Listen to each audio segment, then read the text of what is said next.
This is a little video for The First Flakes Are Falling, a beautiful piece by Helen Madden.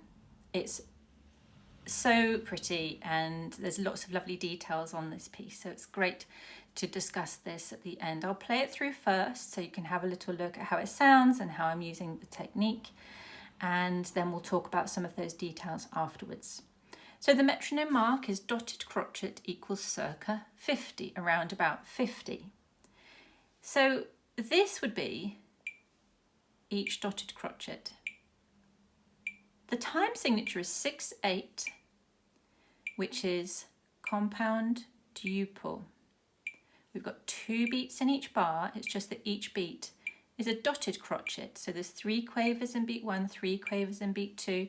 So we could have a little subdivision and hear exactly the speed that the quavers should be.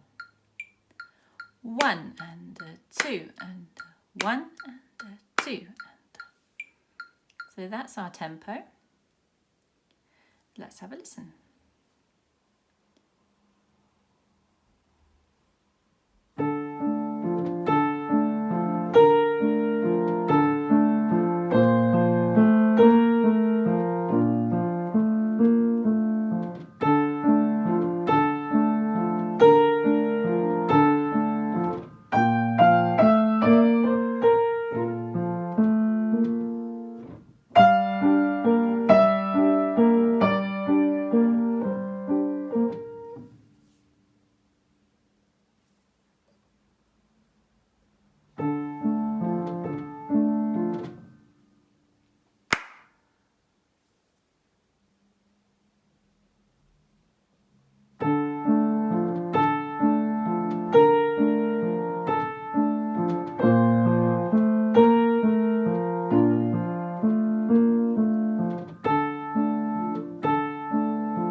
So there are some wonderful details on this piece. Look out for the accents. They're bringing out the melody, and then that we've got the stems up. So the A has the stem up, and there is your melody note. A, A. The little counter melody has a quaver rest, rest. So that's a little counter melody with the stems down. We don't need and we don't want to hear all of those notes with the same volume. Listen to the difference if I don't observe where the melody is and where the counter melody is.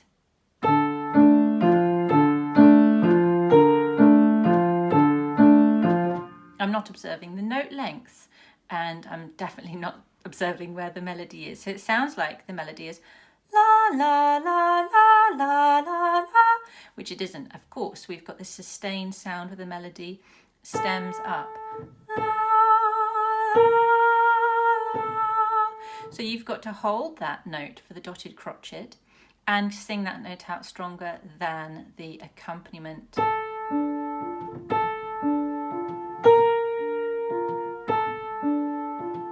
So I'm making quite a difference there. The left hand also has a sustained bass note. La, la. So make sure that this is holding. So these outside notes are holding, then a much softer inner parts. And so on in bar 3 is the same, and bar 4. So wherever that texture appears, that's what you need to look out for. So that's the right hand in bar 9.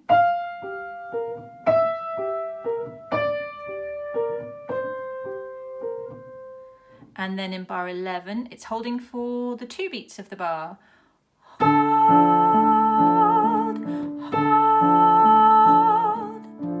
So a great thing to do is to literally sing hold for the notes that are the melody. So for example, bar 1, hold, hold, hold, hold. If you can sing the melody, it will really help you move your fingers in the direction for bringing out the melody part. If you can sing it, you can play it. What tends to happen is I say, can you sing that? And then someone will sing, la, la, la, la, la, la. Okay, so then it means it's in the head as that angular melody, and we're not thinking of the long phrase throughout. You'll find this in this texture in a lot of repertoire, so it's great that it's introduced already at this grade. It's fantastic. So watch out for that texture. Really use that practice method now, and then it will be applicable to so much more repertoire. Just watch out for the left-hand pattern in bar 9 and 10. We think it's going to repeat on the G minor, but it just does the melodic 5th and back.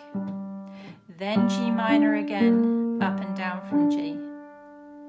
So just watch out for the change in the pattern there. And as many dynamics as you can. Really create that beautiful story. The first flakes are falling. It's wonderful music.